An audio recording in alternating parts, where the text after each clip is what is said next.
Hello viewers, I doctor S V K Lal welcome you all in my YouTube channel. मेरे YouTube channel में आपका बहुत बहुत स्वागत है। अगर आप इस चैनल पर नए हैं तो चैनल को लाइक शेयर और सब्सक्राइब कर लें ताकि विविध विषयों से संबंधित जो वीडियो मैं इस पर डालते रहता हूं उसका नोटिफिकेशन आप तक आसानी से पहुंचे। ये बहुत दिलचस्प होने वाला है ये आज का वीडियो।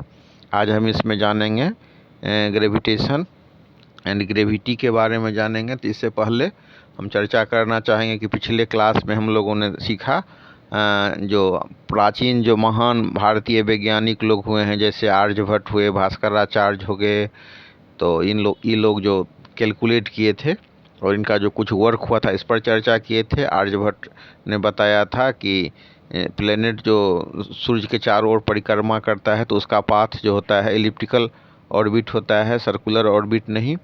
और उन्होंने मरकरी, वीनस, अर्थ, मार्स, जुपिटर और सैटर्न का जो टाइम पीरियड होता है रिवोल्यूशन का उसको उन्होंने ज्ञात किया था। भास्कराचार्य ने सिद्धांत शिरोमणि लिखा था और एटमॉस्फेयर के हाइट को 88 किलोमीटर बताया था।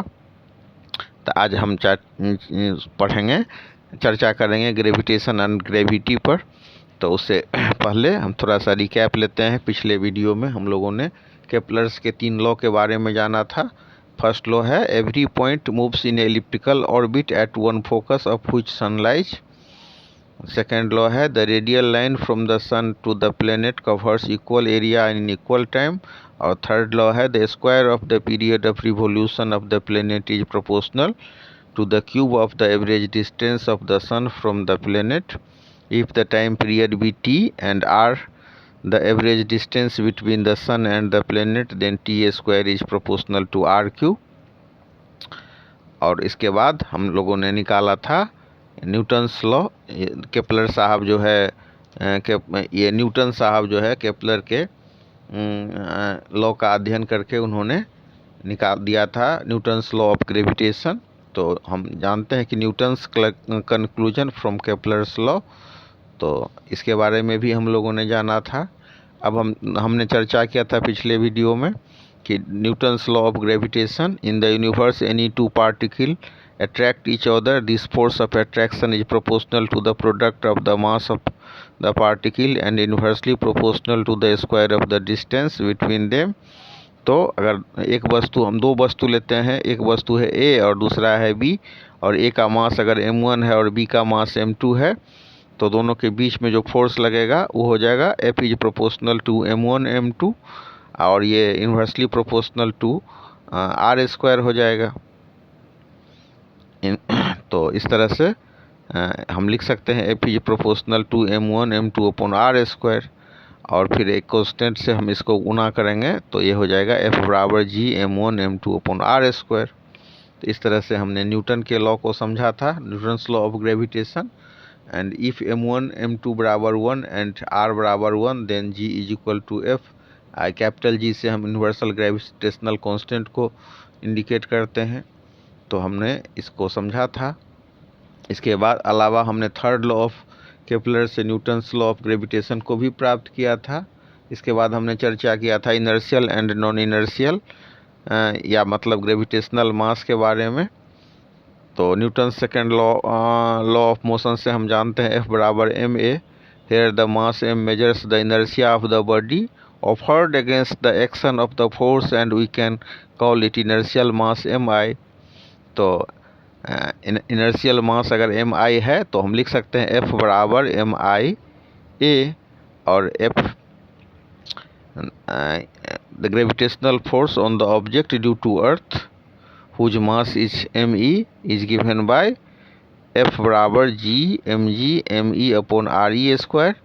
तो re हो जाएगा रेडियस ऑफ द अर्थ, और मतलब यहाँ जो mg हो जाएगा, ये mg हो जाएगा हमारा ग्रेविटेशनल मास।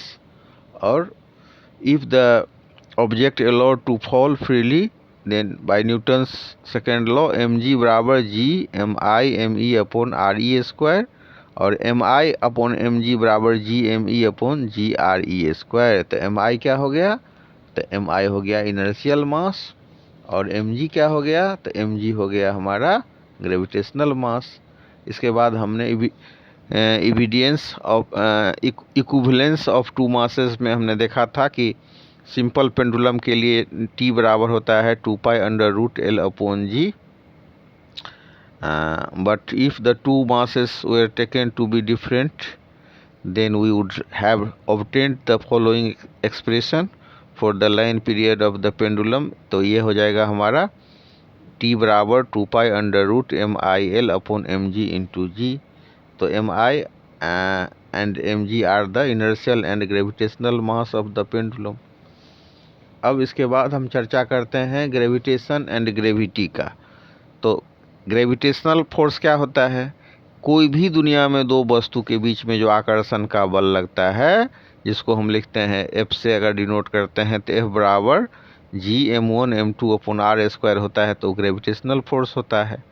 और दो वस्तु के बीच में अगर मतलब किसी भी दो वस्तु के बीच में ये फोर्स लगता है, तो मान लीजिए कि हम ये मार्कर को गिरा रहे हैं धरती पर, तो इसमें धरती के द्वारा मार्कर पर बल लगता है।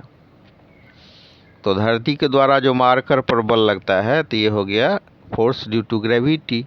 और दो मार्कर के बीच में जो अगर फोर्स लगेगा, मान लीजिए कि एक मार्कर का मास है m1, दूसरे मार्कर का मास है m2, और दोनों के बीच में फोर्स जो लग रहा है F बराबर Gm1m2/r², तो ये हो गया ग्रेविटेशनल फोर्स। तो इस तरह हम कह सकते हैं the attraction between two bodies due to their masses is called gravitation. The attraction between the earth and any other body due to their masses is called gravity. अब इसके बाद हम चर्चा करेंगे gravitational field and intensity of gravitational field.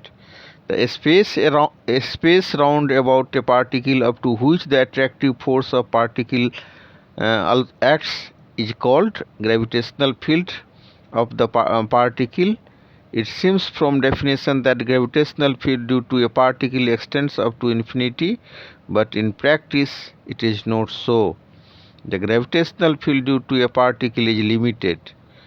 अब इसके बाद हम जानेंगे intensity of gravitational field. तो the gravitational intensity at a point in a gravitational field is the force acting upon unit mass placed at that point. इसका dimension हो जाएगा LT-1, unit हो जाएगा मीटर पर सेकंड स्क्वायर। और उसके बाद हम चर्चा करते हैं ग्रेविटेशनल पोटेंशियल का। The gravitational potential at a point in the gravitational field is the total work done in bringing unit mass from infinity to that point.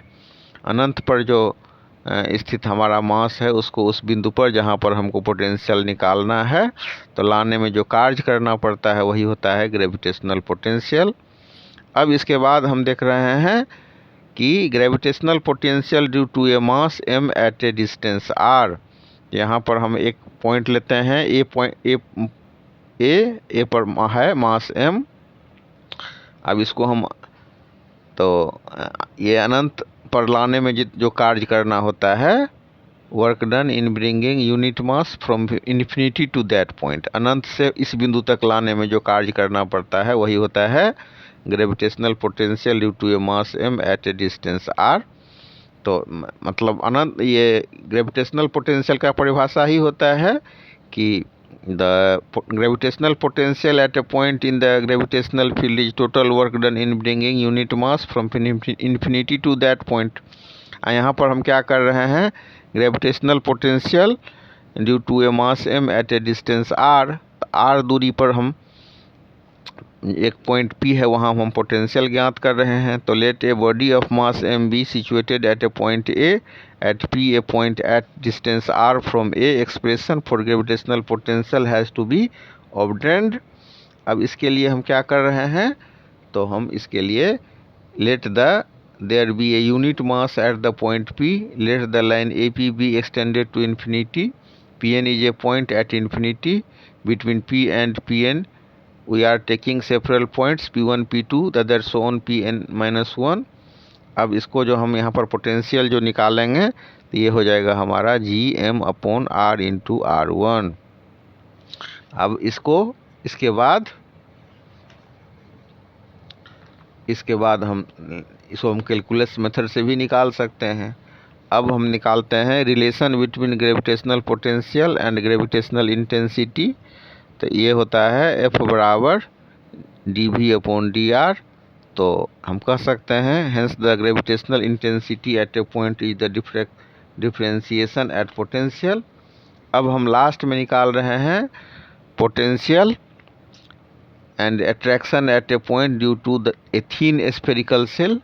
तो ये जो हम निकाल लेंगे तो ये हो जाएगा हमारा डी वी पी बराबर -g2πr² sigma sine theta into d theta upon x.